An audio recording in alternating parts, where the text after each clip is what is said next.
Her gaze locked onto mine that evening, unflinching, as she spun a lie. It wasn't just the words she chose. It was the way they spilled out. Smooth and deliberate, like she thought I'd missed the tremor in her tone. The brief hesitation before she answered. The way her eyes slid past me instead of meeting mine. I didn't shout. I didn't demand answers or plead for honesty. I just turned and walked out. Not because I wanted to, but because I knew staying would mean losing myself to someone who'd already slipped away. For a time, I believed it was finished.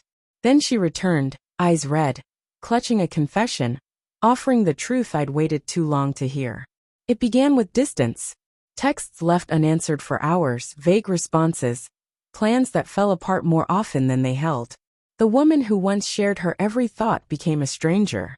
When I asked if something was wrong, her smile came too fast. Just tired, babe. You're worrying too much. But my instincts screamed otherwise. That gut feeling. When your heart knows but your mind clings to doubt. That's where I lived, caught between suspicion and a fading hope. Then came the night that broke everything. She went out, claiming it was with friends. No texts, no calls. She stumbled home late, lipstick smeared, her jacket carrying the faint scent of someone else's cologne. I asked, "Were you really with them?" She blinked once, then smiled. "What, you don't trust me now?" That was the moment. No stumble, no pause. She lied without a flicker of doubt. Something in me shattered, but I didn't yell or throw things. I grabbed my coat and left.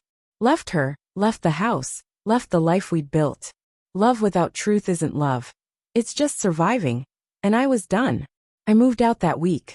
No angry messages, no blocking her number, just silence. I thought she'd reach out.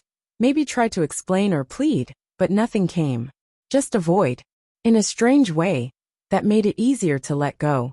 To convince myself she didn't care enough to fight for me. So I started healing slowly, messily, but genuinely. 10 months later, I was finding my laughter again.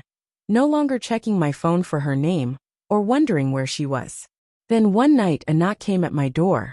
It was late, too late for visitors. I opened it, and there she stood. She looked worn, fragile but raw. Her eyes were swollen, her hands clutching a crumpled envelope. She didn't greet me or ask to come in. "Can we talk? Just a minute." I let her in, not out of forgiveness but curiosity. She perched on the couch, like she feared it might give way. And then she broke. "I lied," she whispered. I stayed silent, waiting. I wasn't with friends that night. I was with him. Her voice cracked. "I didn't sleep with him, I swear, but I let it go too far. When I saw your face, I panicked. I lied because I was ashamed." She handed me the envelope. Inside was a letter dated months ago.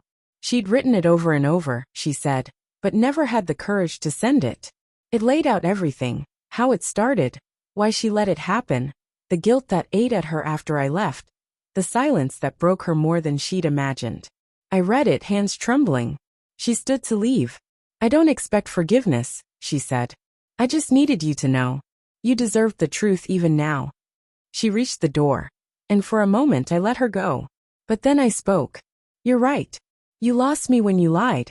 But this, what you did tonight, that was real." She turned, tears falling. "So what now?" she whispered. I looked at her, at the woman I'd once loved, now standing there, finally honest. "Now we both heal. Whether that brings us back or not, we'll see. But no more lies." She nodded, didn't argue, didn't plead. Just whispered, "Thank you," and left.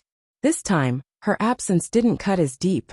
To anyone who's been betrayed, sometimes the person you love breaks you in the quietest way. Sometimes they come back, not to mend things, but to admit they were never whole themselves. If this resonates, know you're not alone. Truth doesn't erase the hurt, but it hands you the power to heal. That choice, that's where peace begins.